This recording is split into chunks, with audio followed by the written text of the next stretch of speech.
Oh my God! Is that the Faces of the Future? While we're on the music tip, let's segue into some new music that dropped. Yeah. Travis Scott dropped his fifth studio album, fifth or sixth studio album, fifth studio album called Utopia. This comes after a whole bunch of 5 years, 5 years, but a whole bunch of drama that led up to this from his concert and all the different allegations that happened from people getting trampled. It's been 5 years since he dropped his last project. So leading up to this, before we get into the actual project, like, what were your guys' expectations of this project? Like, what were you hoping for when it came to the music itself? I wasn't expecting this, that's for sure. You said you weren't expecting what? Wasn't expecting this, that's for sure. What do you mean? I first heard it. Wasn't a bad album. He stuck to the same people that he had from last time. He did experiment. It sounds like Yeezus 2.0, but like a more focused, streamlined version of what Yeezus could have been if Kanye was focusing on it from a commercial perspective, right? Are you talking? So when you say Yeezus, are you talking from just like the way it sounded, like sonically, or like what he was saying, or the structure of it? Okay. Sonically, right? It sounded exactly like it was a more commercialized version of Yeezus, and it was like it wasn't a bad album. I was just surprised by the only thing that really surprised me, to be honest, was the Beyonce feature. Like that was the only thing that surprised me. Like I was like, oh, this nigga got a Beyonce feature, okay. But like for the most part, like it seemed while it was experimental, it seemed very safe at the same time. I was gonna say that. I was gonna say it seemed like a safe project to me. Like it seems like now what a lot of artists are doing, in hip hop that are at that level, they're making music that's like safe, but in a sense of like not in a sense that it's safe. It's a sound that's familiar, but to emphasize this is who I am. And I think that part of that issue with it was because Travis Scott was gone for so long. Like, he had to reintroduce himself as a person like, okay, this is the music that I make, or this is the type of sound that I make, but it's a more streamlined sound of what I can do. But did he? I don't think he had to reintroduce himself. I think I disagree with that. I don't think he had to reintroduce himself. I agree with the part that it is a safe project in terms of like the way it sounded, just the overall structure of it. Like you said, the features that he had, the people that he featured on the records, it's very familiar. But in terms of reintroducing himself, I don't think he needed to do that. And I think from a consumer standpoint, Travis normally has like big breaks in between his albums, right? For the most part, like a couple years. Yeah. It's not like he's not someone that drops every single year. So like, especially for this time frame being so long, I was expecting to hear like some new. You said talk about 2.0. I need to hear a real 2.0. Were you disappointed? I'm not gonna say I don't think disappointed is the word. I would say, and would underwhelmed be the right word? You were whelmed. Whelmed. I don't know the word. Underwhelmed, whelmed, overwhelmed, underwhelmed. You're just whelmed. Would underwhelmed be disappointed? Would that be considered disappointment? Yeah, underwhelmed would be disappointment. So you were probably just whelmed. I just whelmed. I guess I guess I'm just whelmed. Like that's it. It's like, all right, I expected this type of music on the track. That type of thing. I was disappointed. Like because you didn't get anything new or what? No. So I knew something was off when you had The Weeknd and Bad Bunny on a track, and you named the track K-pop, and that album did not hit. No, really think about that. You named a track K-pop. Right. You had Bad Bunny and you had Abel Tesfaye on a track together. And it didn't pop. It didn't skyrocket. Like, you get what I'm saying? So we don't hear it out. Like, you don't see it anywhere. And that's where especially them two big of an artists, bro.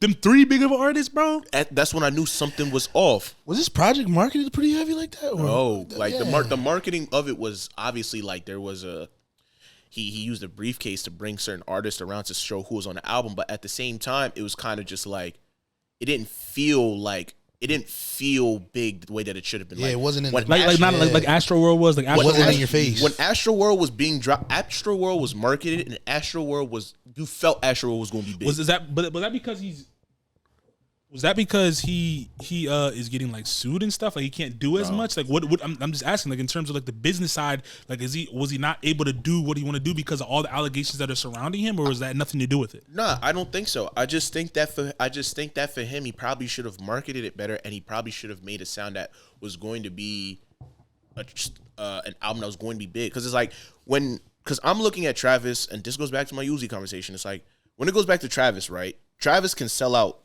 Travis at the point where he can sell out multiple stadiums on multiple nights like Drake can. For sure. Right? For sure. But it's like for Astroworld and how amazing that whole thing was, I felt like for him, he was probably going to experiment making a sound that was generic for everybody. Kind of like what Drake did with CLB. Kind of like what Taylor Swift did. Kind of like what Bad Bunny did. Like when you at that echelon of artists, like you making sounds that everybody can enjoy. And it's not me saying everybody can't enjoy this album. Yeah. But what I am saying is that for me, Astroworld was like such a big album. It was like, bro, like if this is how you're making music going forward, bro, like you're about to go nuclear. Was Astroworld's climax? Do you think? Yeah, that was his magnum opus. Like you think he had a deadline?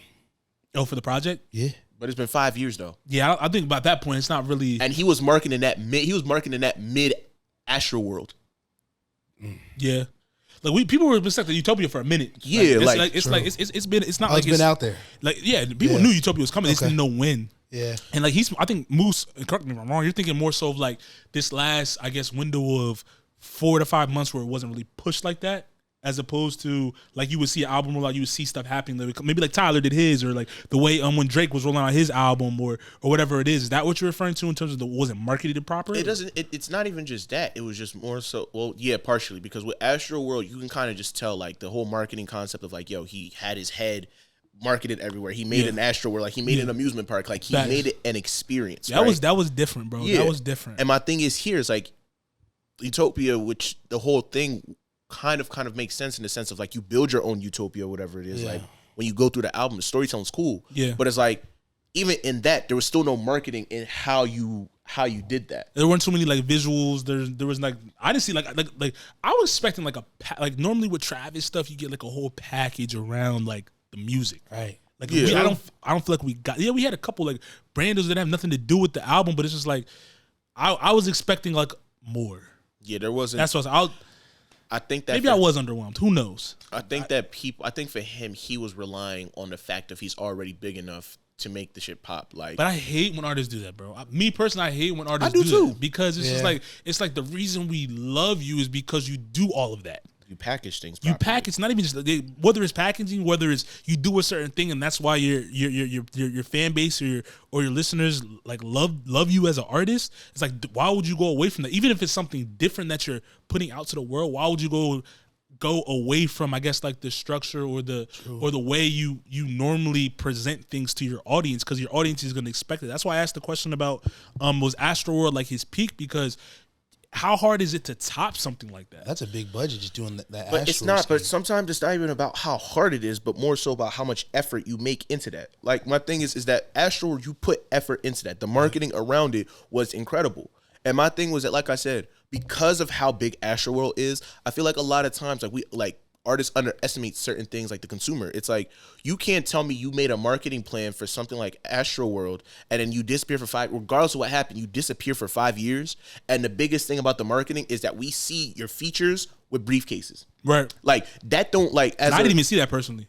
Yeah, like you saw it, like Bad Bunny had the briefcase, The Weeknd had the briefcase, Drake had the briefcase, like everybody had the briefcase except for some of certain people. But it's like, if that's how you want to market, that's not going to be anything that's going to be comparable to this. Even if you were that big, like you sold damn near 600,000 copies. Yeah. Like you sold 600K your first week.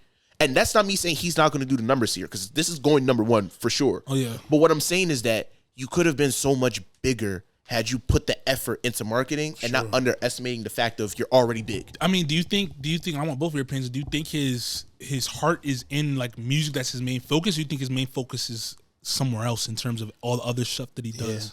I think that it's still in music. I just think that this goes back to the conversation we're talking about with hip hop. Hip hop is funky right now. Yeah. Like hip hop is funky. Especially like, and only Chopper doing it now. Yeah, it's like, just on some, we'll talk about that in a second. But it's like you have to, with music now, this is the same thing we talked about with Armani. Like, you have to package everything with content. Yep. Like Utopia, for me, you talk about Utopia, and the idea of Utopia is basically where you are, your own world of Utopia. Exactly. There's a certain way you could have marketed that. Like, yeah, you made out a film, you did all this, but it's like none of this stuff was found until the week before. Like, no, package this properly so people know. Like, you're Travis Scott. It's the same thing with Drake. Like, even though, yeah, Drake is the marketing factor. Like, Drake knows what he's doing. Like, there's like a fact of like, even with the stuff Drake does, he knows that the marketing comes from the fact of he knows that he'll become a meme for something. Yeah, exactly. You know what I'm saying? That's his marketing. That's his marketing. And that's how he has the high numbers. Sure. For Travis, to an extent, yes, people come to you because you're very much like, it's very hype beast culture. Yeah. But it's like, you also have to play into that.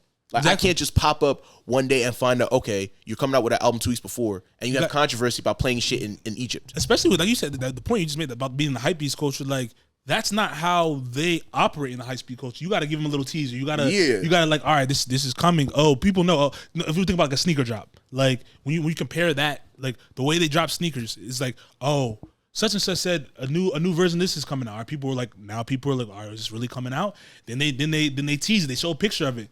Oh, when's this dropping? And they drop the drop date. And now everybody's geared up for when the drop is to get them sneakers, bro. Like, I feel like a lot of people, like you said, we're talking about these artists in general, bro. I feel like a lot of people in the hip hop space, they've gone away from that, bro. And it's like, I don't like it. I personally don't like it. But this